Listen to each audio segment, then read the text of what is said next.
Yo, what's going on, everybody? It is 1 p.m. here in Chicago, Illinois. That means it's time for another live stream. Today is Tuesday, May 31st, 2021. It is the last day of May.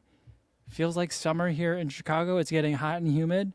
And I feel like it should pretty much be June already, but May is holding on for one last day. Let's say hi to everyone listening in on the podcast, on the audio-only version. Hopefully you're having a good run out there, and it's not too gross out there for you. Today, on my run, I had kind of 3 bad H's. I had heat, headwind, and hydration problems. I don't know. I'm struggling for the alliteration there, but it was a tough run out there. I had a little bit of a workout, midweek long run with some marathon miles in there, and man, it was a struggle. Didn't feel all that great. Just I think I'm just not that heat acclimated yet. So hopefully you guys out there running are doing okay. And everyone watching on YouTube after the fact, hopefully you got a nice beverage with you as you're watching the recorded version of the live stream. Today, I just got some Gatorade because I didn't bring any water with me on my run. So I'm just feeling very dehydrated today. It's tasty. All right, let's see who we got in the chat, everyone. We've got Frank that says, so what is the most dubious running record? Joggle, women's 400 Pikes Peak ascent? I don't know. That's a good question. I like that one. I think that could be the next Trivia Tuesday, Frank. Maybe weird running records. Maybe I'll have to look up like Guinness Book. Kind of like fastest turkey, you know? Which I think is going to be Molly Seidel. And then fastest panda is Yuki Kawauchi, right? So things like that. Maybe we get some juggle. Is that what you're talking about with the joggle? Like running while juggling? So, yeah. All right. We could do something like that. All right. Dominic Smirnowski says, yo, what's going on? Did you see that Chicken Legs released porta potty themed running shorts? What? I like that. I feel like it's a matter of time. You know what I noticed the other day? Where was I? I'm trying to think, where was I running where I just saw so many porta potties? Just they were all over the place. Like one every like couple of miles. I think I was in Iowa and I was just driving along a country road and then there was just porta potties everywhere. And I'm like, they probably must have been doing some work on the telephone lines or something, but it was nice to see. All right, Leona says, yo, Mike, Frank, and co-fam. Cowbell for Martha. Whoa, it's so loud. There we go. Who finished third in her age group at the Boulder 10K yesterday. I saw the finish line footage. It was amazing. She also said in her Instagram post that she has run one of the fastest 20 times of her age group. So one of the fastest finishes of her age group. So great job to Martha. I hope she's here today. And it says, here says, hi, Kofuzi and everybody. And Brandon Palmer says, hey, all, hope you all enjoyed your long weekend here in the States. Yeah, I had a really good Memorial Day yesterday. The weather was really nice. We were in Iowa over the long weekend. I mean, we spent most of our day driving back home, but it was a good, nice long weekend. We went for the first weekend at the Dyersville pool. So we did some swimming with the kids. I didn't make it very long in the pool. I was in there for maybe like an hour. The kids swam for like 3 hours on Sunday, I think it was. It was long. And then we watched like a baseball tournament all day in town in New Vienna.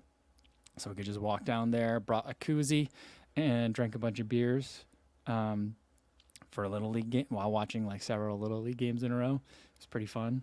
Yeah, it's pretty incredible to watch baseball back there. I mean, the quality of the baseball is okay. The kids are like 10, 11 years old, but it's just a lot of fun. I mean, I think it'd be weird if I were drinking beers and watching the baseball games and I didn't have a family relation in one of the games. But when I do, it's socially acceptable and it is a lot of fun just to watch baseball. I enjoy it. Definitely a summer pastime. Frank says, how did Dr. Josh do? I saw him in Seth's video this morning. Oh, cool. I saw all of his posts. I saw a lot of people posting that they got to see Dr. Josh over the weekend. But, I didn't get a chance to see what his results were. So that's a good question. I don't know. All right, let me scroll down a little bit. See what else we got in here. We got Carlos Griego saying, yo, from New Mexico. What's going on? And Dan Johnson. Here we go. Oh. Frank says, Joggle is Jono Groats to Land's End. The record is basically impossible. Oh, okay. I got to figure out that. I couldn't figure out what that was. All right. What are some like? Okay, I see what you're saying. That's a different kind of trivia. All right. Dan Johnson says, how about that Joe Klecker beating Grant Fisher for the 10K National Championship? He's doing Minnesota proud. You know what? I didn't know that Joe Klecker was from Minnesota. So that's a new fact for me. And, that was a surprise. I didn't watch the whole race, but I saw the finish. And, good for him. Good for him getting that championship. And I look forward to World, seeing how they both do. A lot of great track action over the weekend. And you know what? Speaking of Minnesota runners, I was just looking at Instagram, as I do all the time, and I saw Ben Johnson had posted, because he went to a local like Minneapolis 5K, and like half of Minnesota Distance Elite competed, like Dakota Lindworm, Annie Frisbee were there, as well as a bunch of the other Minnesota Distance Elite athletes. And I'm looking at the results that Ben Johnson posted from this event, and the top 30th person that finished this race, and it was only like 450 people, so it's a small race. I think that was the total number of runners.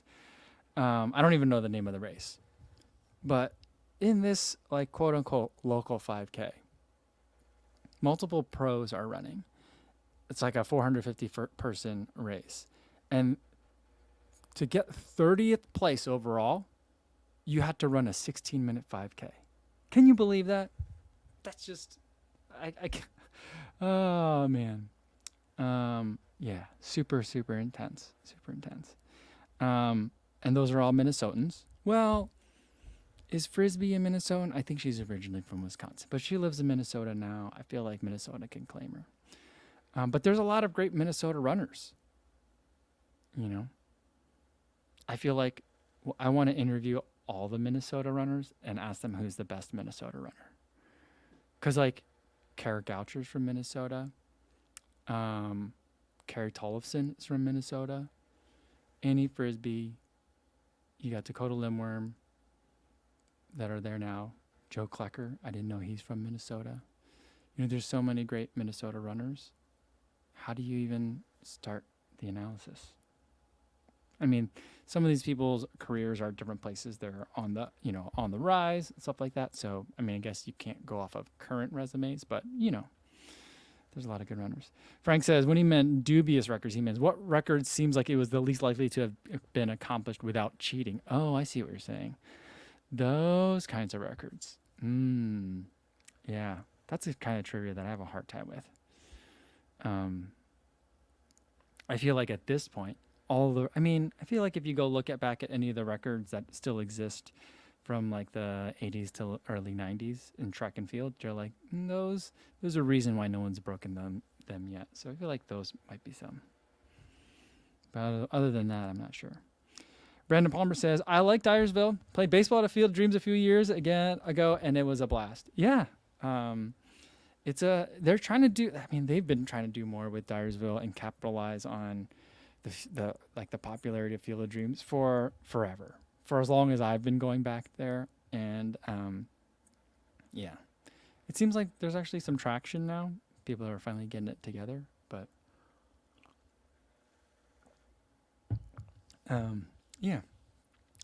people love baseball back there for sure. All right. Dad Runner out says, respect to Max King, great run at Zagama. Yeah, I didn't get to see I haven't seen any of like the coverage of Zagama. I've seen like little bits of clips here and there.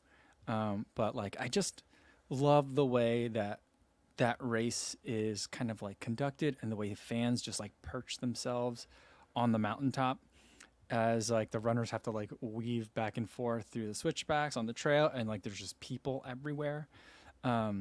It's just super fun. It's just such a great like running atmosphere. I'd love to be able to experience that sometime.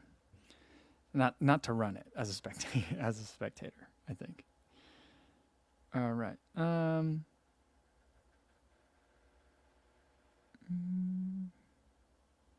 Sean Devlin says, I mumbled, come on, after a call at my kids' lacrosse game the other day and got warned by the ref. I can't ever imagine them letting parents drink at a game here in Massachusetts.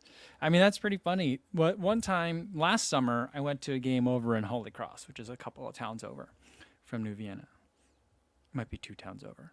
It might be 1 town over. I'm not exactly sure. It depends on how you measure it. And there, I mean, the parents were drinking all day. It was a super hot day. And, like on the weekends, there's these like tournaments. And so like the teams from all over, it's all the same teams. They just all play each other at each other's kind of home diamond. And you play like 4 games over the course of 2 days or something like that. And then you win medals and stuff. But this one day, like the ump, who was like maybe 16, 17 years old, like made a call that one of the parents didn't like. And that guy got all rowdy about it and was giving the kid a hard time. And then this one lady came out and she started yelling. She's like, Carl, sit down. And she kind of knew the guy's name. And she started yelling at him. And he tried to yell back, but she was just, obviously in charge. And he eventually ended up sitting down. And apparently the ump was her kid. And she was kind of one of the organizers for the event for the day. But it took a while for everyone to kind of like settle down. Like afterwards, like, Carl sat down, but he was still grumbling in the stands, and it was pretty funny about it too. So like there's times when people get a little bit fired up. There was a lot of yelling that was going on that day. So there's been times where it's gotten a little bit heated, where it gets a little tense, and I'm like, man, maybe they shouldn't have sold so many Busch Lights today. But for the most part, yeah, it seems to be pretty acceptable there. The thing that sometimes, like, I mean, it used to raise more eyebrows with me than it does before. I think I'm very used to it now. I think, me and my father-in-law were the only ones there that were walking home because it's just down the street from us. But, so there is a lot of driving that happens afterwards, but which is weird because you're going to a children's Little League game. But there are times where it's just like, if they don't, they basically they don't have to sell the beer there, but they always sell the beer there. If they don't, the parents are going to bring their own, which I've seen that happen before too. So you can always tell if there's parents like sitting in the outfield, and they're usually sitting on a cooler, and so that's what's going on with that. So it's all Busch Lights, so it's like, it's not like super heavy alcohol content, but if it's a long day, things can get a little bit exciting, I guess.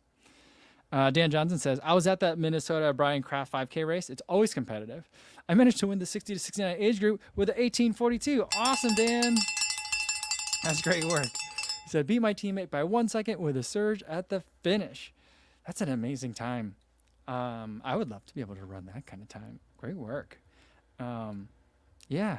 Why is it, Brian Kraft 5K? Why is it so competitive? Is it really, is it a flat race? It must be a flat race. I don't know. I mean, I guess it's at a good time of year in Minnesota. It's probably a good temperature for racing right now.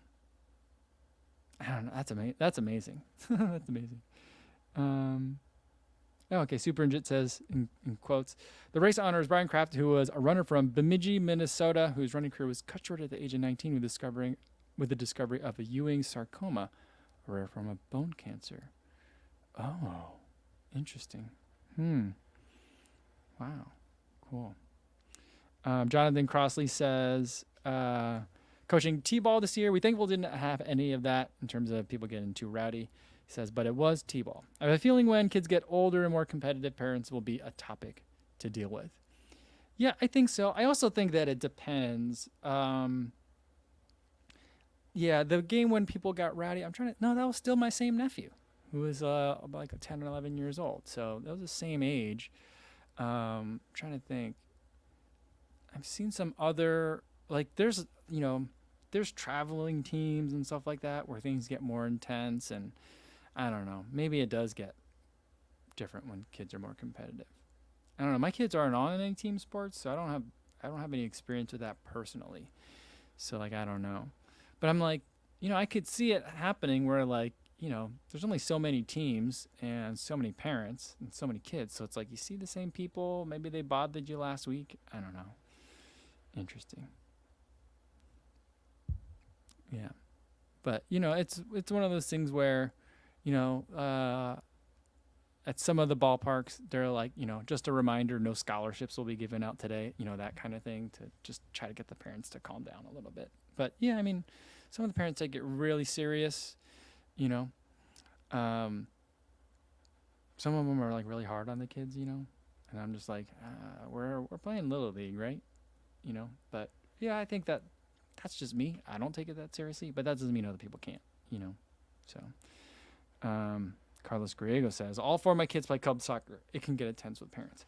Yeah, one of my friends from college was posting on Instagram some of like the expectations from club swim team for her daughter, and she's like, this is just too much. She's 12, and I'm like, 12. I don't know, 12. They can, there's a lot of development that can happen at that age. I mean, I guess I'm talking about my nephew who's 10/11. So I don't know. But she was just like, I don't think my kids are ready for this. We're not going to do that. Even though her kids have been swimming like their entire lives. So I was like, oh, good for you. Good call. But it can get intense. I don't know.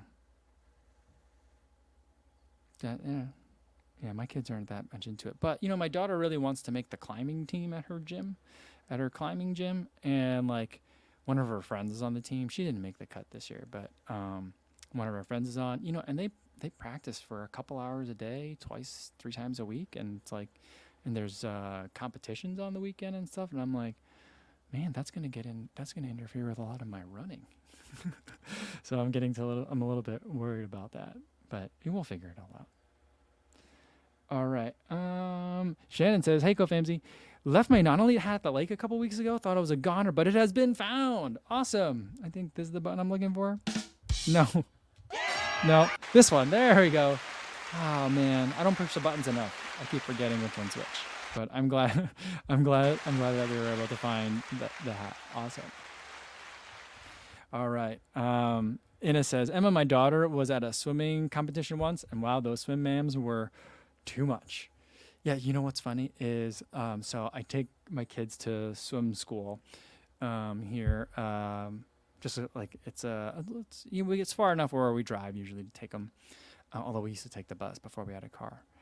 It's just kind of like a local swim school, and for some of the older kids, there's a team, where the kids are actually practicing, and the coach for the team that's there, she's, I feel like, a really good swim coach, but it's like the rest of the kids in this swim school, it's kind of like, there's very, very young ones. There's even like a daddy and me class where like babies and daddies and moms will get in the water, like infants to like my daughter who is 5 to my other daughter who is 10. And then like the kids that are on the team are like, probably not quite yet in high school. So there isn't like a swim team for them at their school. But the way, like, I think, part of it's because the kids' ears are in the water. So like you have to be loud to be able to communicate with them from outside the water. And so she's just like super intense all the time.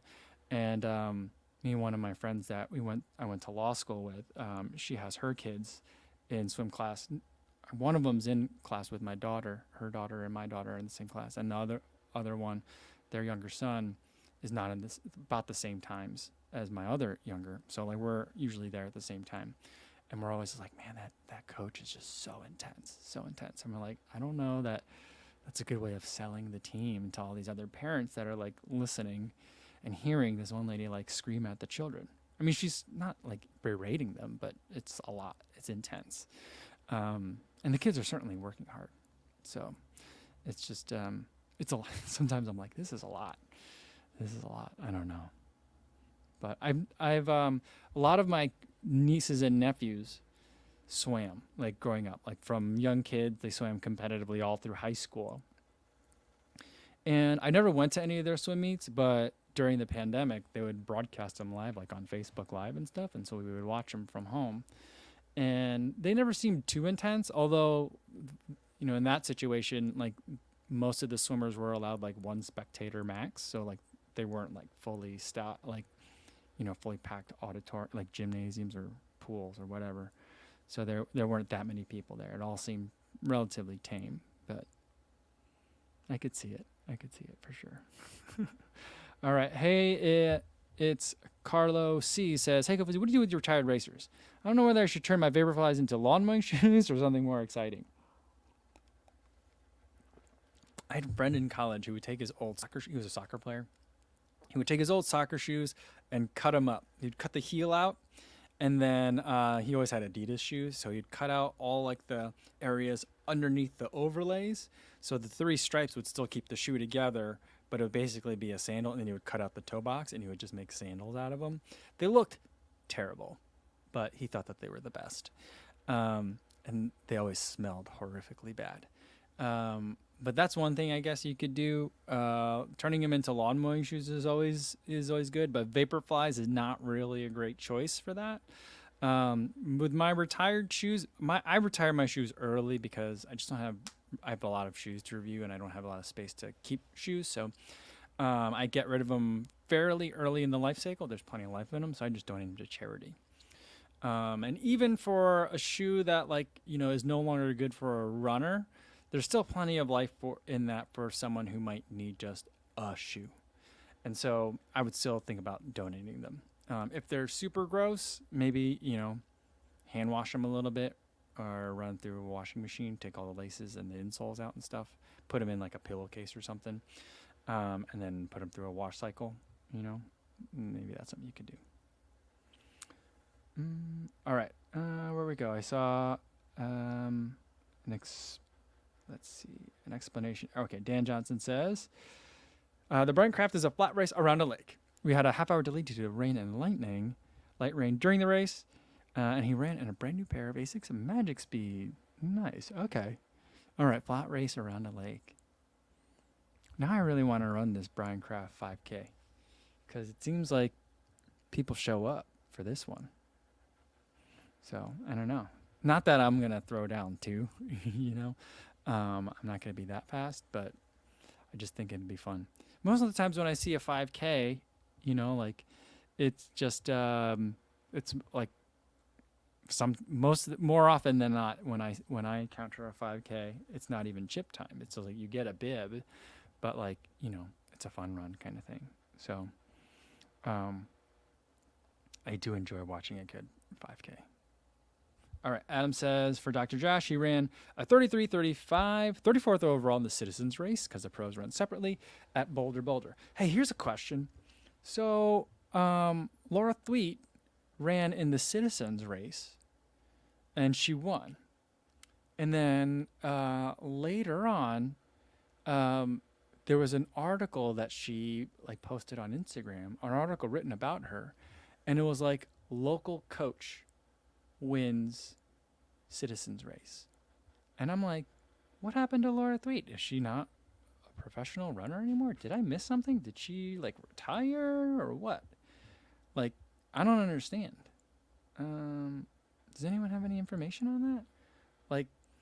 The article, I read part of the article, and they were like, we interviewed her at her home, and she showed us the newspaper clippings on the wall from the time she came in 7th at the New York City Marathon, So I'm like, but they weren't former pro, or she used to run for Saucony, or she used to run here locally with the team Bossart, it was just local track coach, Laura Thweet, I don't know.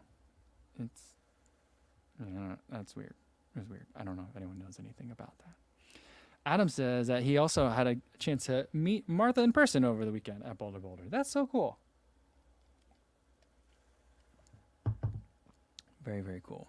And Jonathan Crossy says, that's a lot of fast Citizens if a 33:35 for 10K at 5,300 feet of elevation, a net uphill course, if that's good for 34th. Yeah, for sure. That is a fast race. Going back to parents at the games, Brendan says, I remember the football parents back in the day. That was a sight to be seen. Yeah, I guess I've seen some of that. I just haven't seen a lot of it. And Stephen C. 1984 says, it's hugely important that kids enjoy sport. Anything we can do to encourage this in them is something we should be behind 100%. Yeah, but like, I wonder, like, I don't know, what's the motivation of the parent who's that parent at the soccer game or at the football game, Like, is it that, like, their kid isn't able to speak up for themselves? I don't think that's what it is. You know what I mean? I don't know. Frank says, in Buffalo, the biggest 5K used to be the Linda Yalem 5K, named after the victim of the bike path killer. Oh. Then they caught the guy and they stopped holding the event? That's weird. Oh, okay. I mean, I guess it's like, if all these walk for the cures, like if they cure cancer, then they don't have to have the walks anymore? I don't think that would be right. I mean, then you could still have the walks for, like, the people that are going through the disease, I don't know. But I guess if it was named after a victim of a bike path killer and the bike path killer is caught, there's no more victims. I don't know. Interesting. I don't know why I think that's so strange.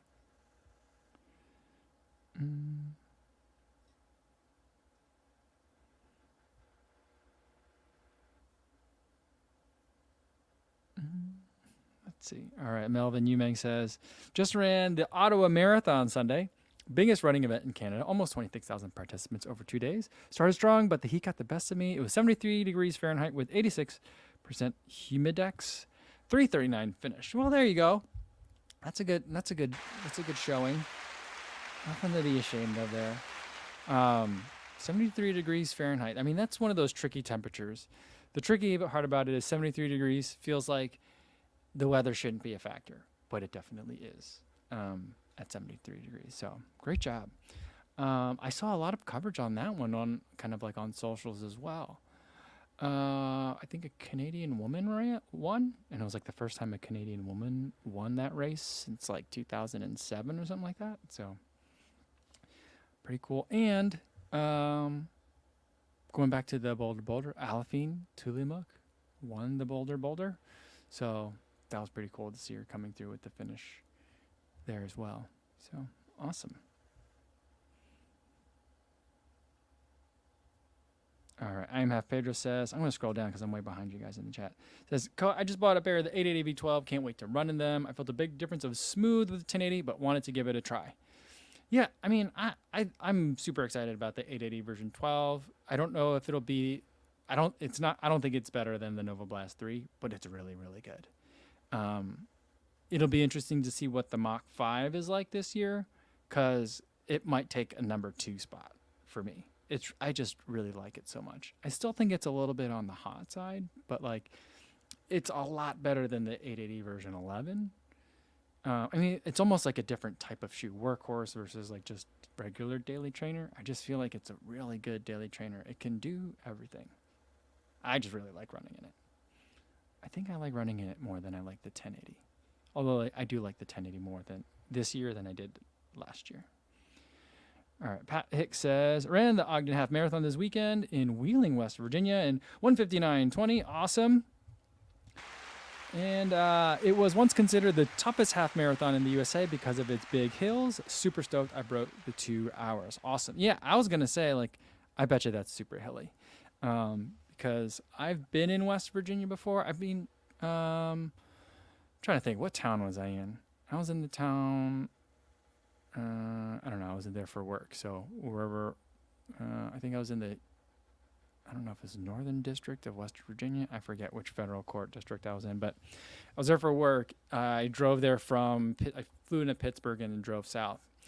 And I had no idea it was going to be so hilly. It was super hilly. I wanted to go try and find a trail run out there, but I was just like, man, I don't know. Cell reception isn't that good out here where I'm at.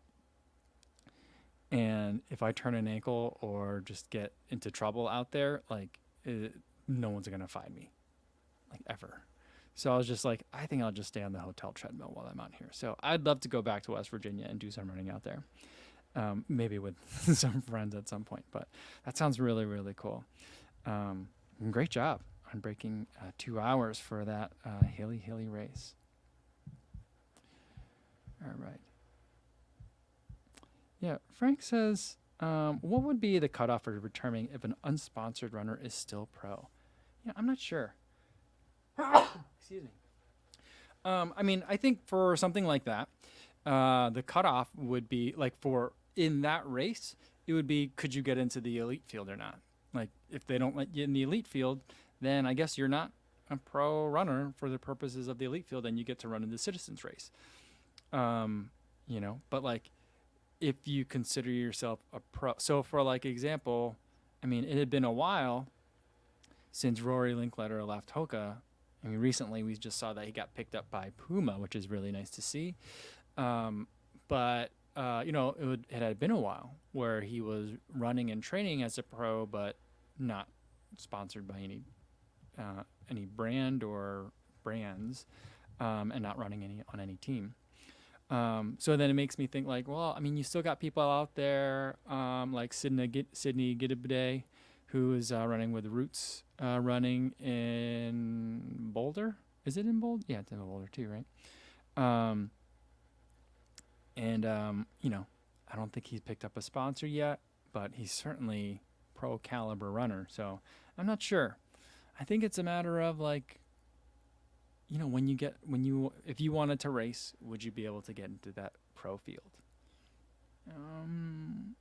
Yeah. But I mean, there's certainly a lot of amateurs that get into the elite fields at races too. So I don't know. I'm not sure I don't think, there's a hard and fast line. I don't think there's like a pro runner card. You know what I mean?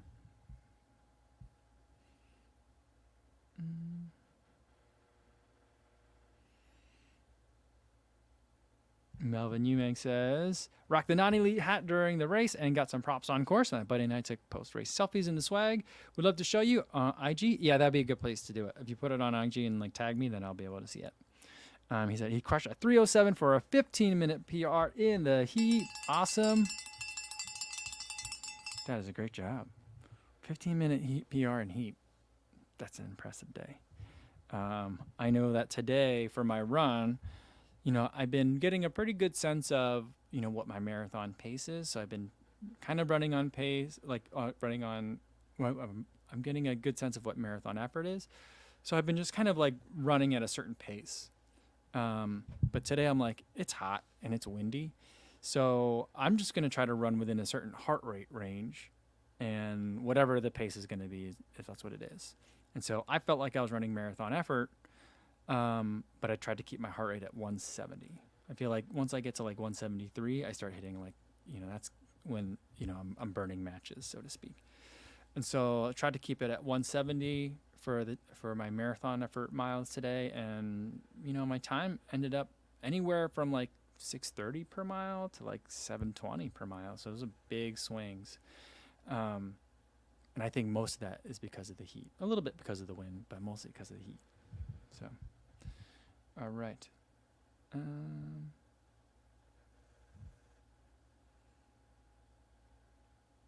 Dan Johnson says, swim meets are long. If you're given one day to live, you would want to attend a swim meet because it lasts forever. Yeah. That's funny. I remember track meets in college were super long. I just remember we would have to leave like at 5 o'clock in the morning. We'd drive for several hours. We'd be there all day, and then we'd return home like, at like midnight. And it was just such a long day as well. So.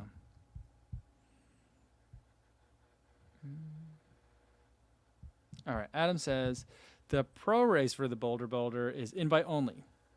Yeah. Country teams. All right. Start 4 hours after the citizens. It was 50 degrees Fahrenheit and cloudy for us, mid 60s and sunny for them. A different start for them. Pros have won the citizens before. Okay. So it's not like any sort of like, but then why say like, Saucony athlete? Why not? Why, they were like trying to hide it. They wanted to make it like everyday mom. Mom decides she would dust off the sneakers and run the race, and she won the citizen. I mean, I feel like that was the angle that they were trying to like shoehorn it, I guess, to pun intended, to shoehorn into that, or pun not intended, into the narrative. So I don't know. Yeah, I don't know. It's weird.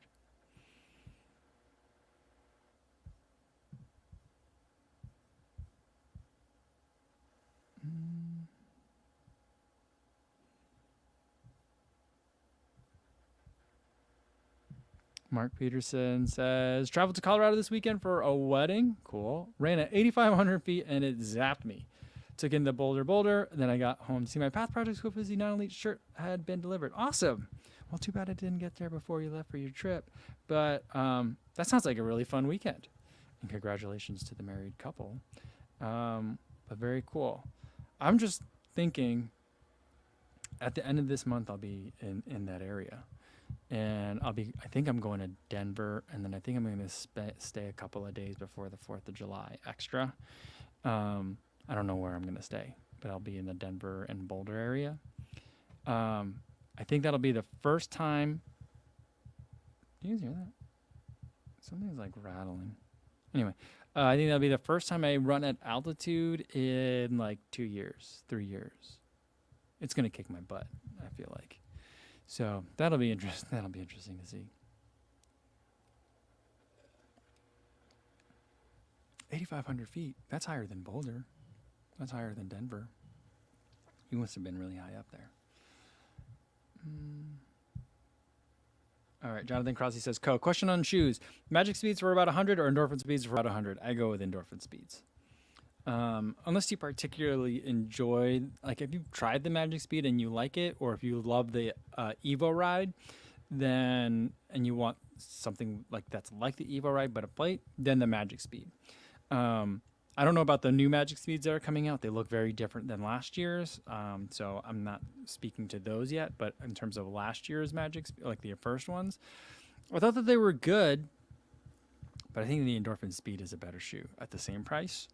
So I think that's probably what I'd go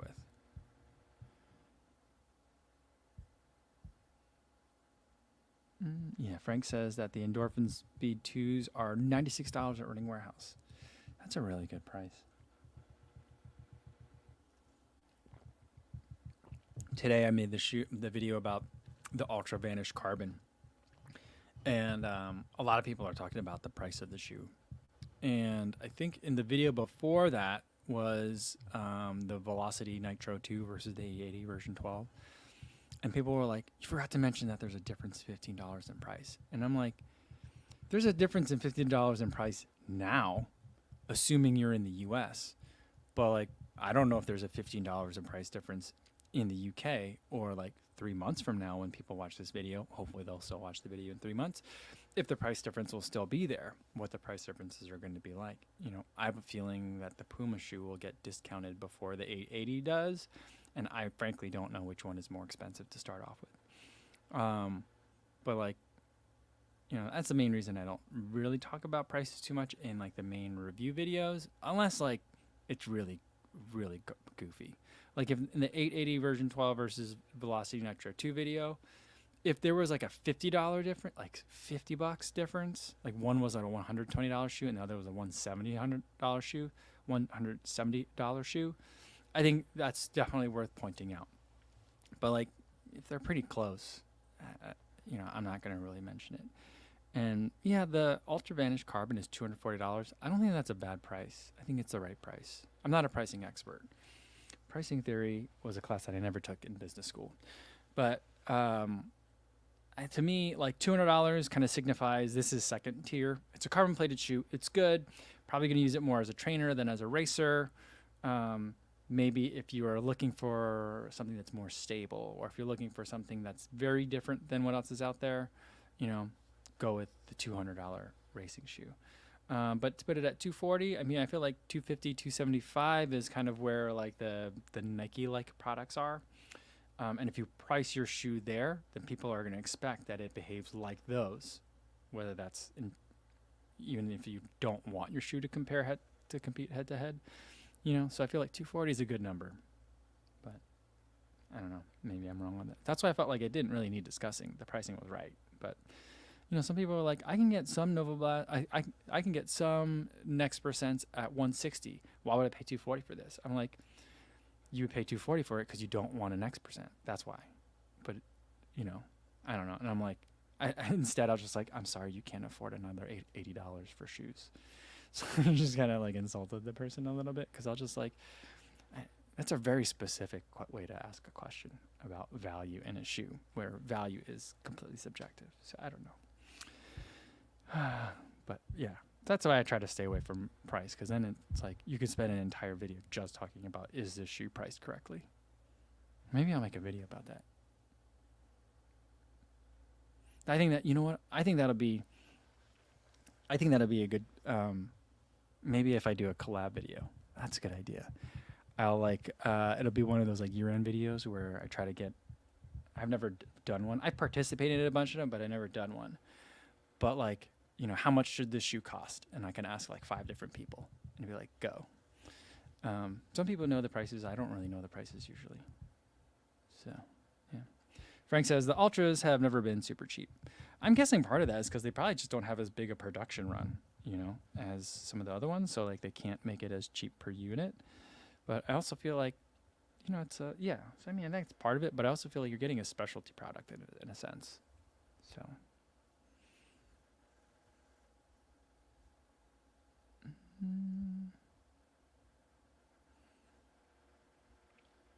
Let's see. All right, my chat just jumped a little bit.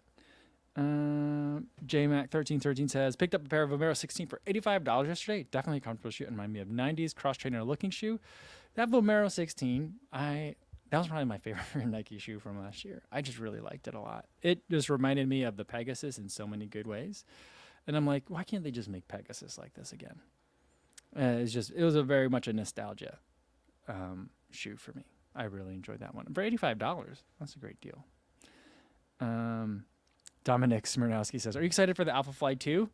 And he says, it's probably going to be like 350 or something like that. Do you think so? I remember when like the Next Percent came out at 275, people were mad. And then they dropped the price back down to 250. I don't even know what Next Percent's cost now. Or Alpha Flies.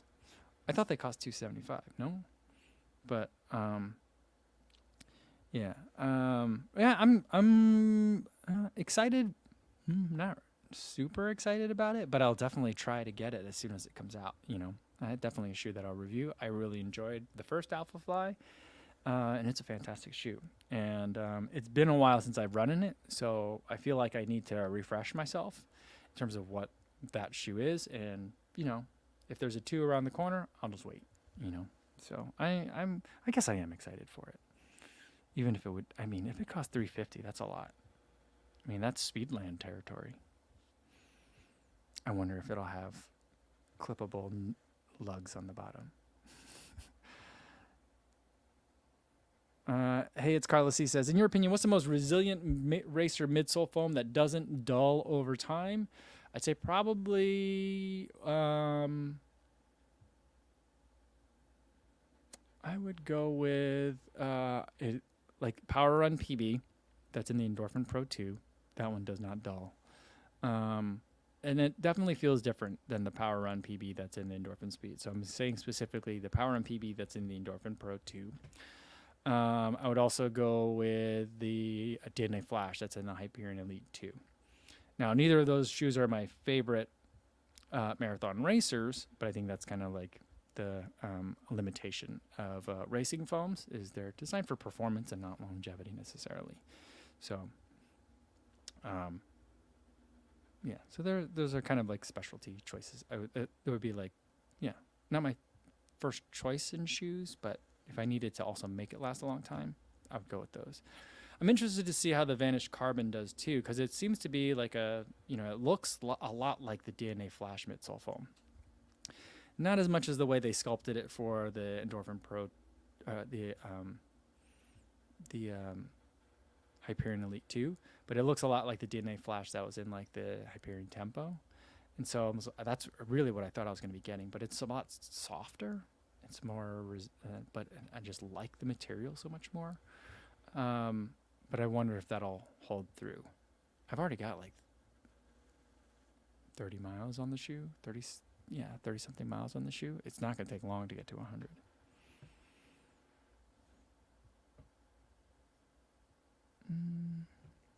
Frank says, I can see a lot of people who find the Next Percent Alpha too narrow going to Vanish Carbon. I think so. I mean, it's not going to be everyone. You know, I don't think that they're going to capture 100% of the Next Percent and Alpha Fly market share. But I think there's enough people that are out there that are like, I just can't wear these.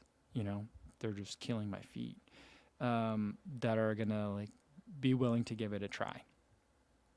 So But I think the Vanish Carbon, it just keeps every time I wear it, it surprises me. I mean, I've worn it twice, but it surprised me thoroughly. And so it's just, I just really like it. My toes were just so happy, and the shoe just works. It's different, but it works. It doesn't feel like a zero drop shoe. So I didn't feel like, oh, you're gonna have to transition to zero drop first. You're gonna have to switch out all of your shoes and get all zero. It's not like that. I don't think. Not for me. I felt like I could race in it right away. Danny J says, ahoy. Caught the tail end. How's everyone? What's going on, Danny? Good to see you. Adam said that Jared mentioned that they have a slightly new foam for the Endorphin Pro 3. He ran in a prototype at Boulder. Ooh, cool. Yeah, I've seen the new 3. I mean, I saw it in Texas. And I talked to someone at Saucony. I have a feeling that person was like a VP of someone. Like it was just like, it was at like an after party in the evening. And like I was talking to Sam at Road Trail Run.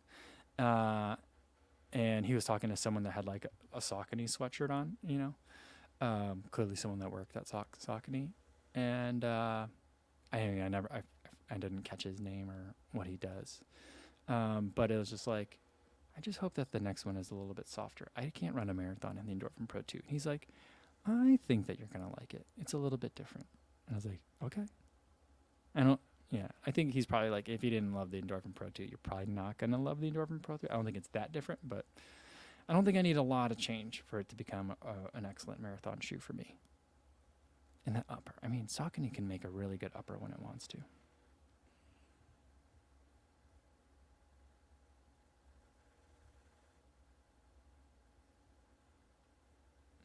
Adam says, did you mention your hour on Doctors of Running? Did I not? I thought I did. I was on Doctors of Running.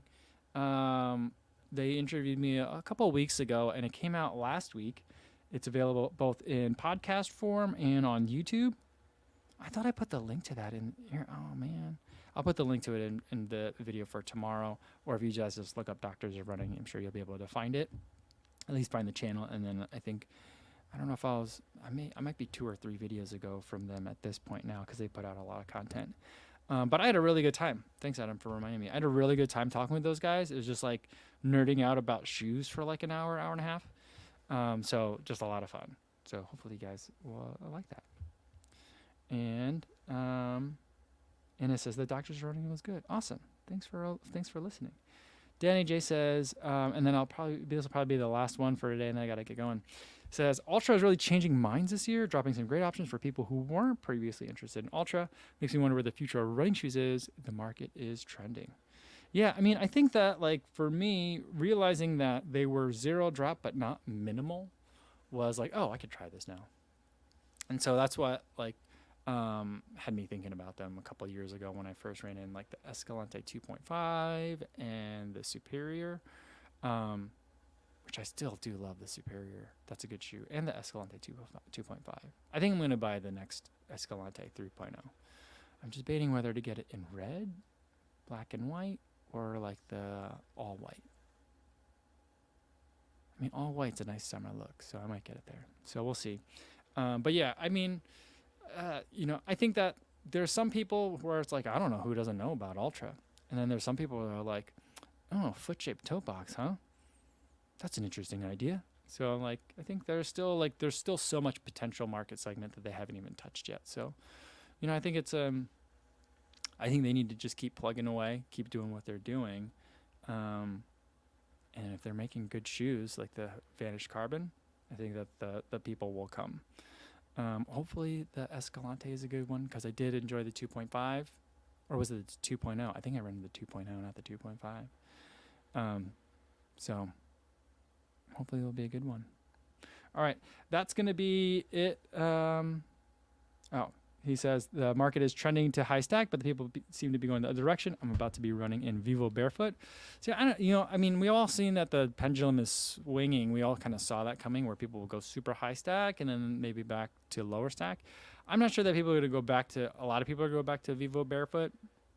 I think the News Over Toes guy and Squat University spend a lot of time talking about lower stack height when it comes to things like gym, which I think is pretty important.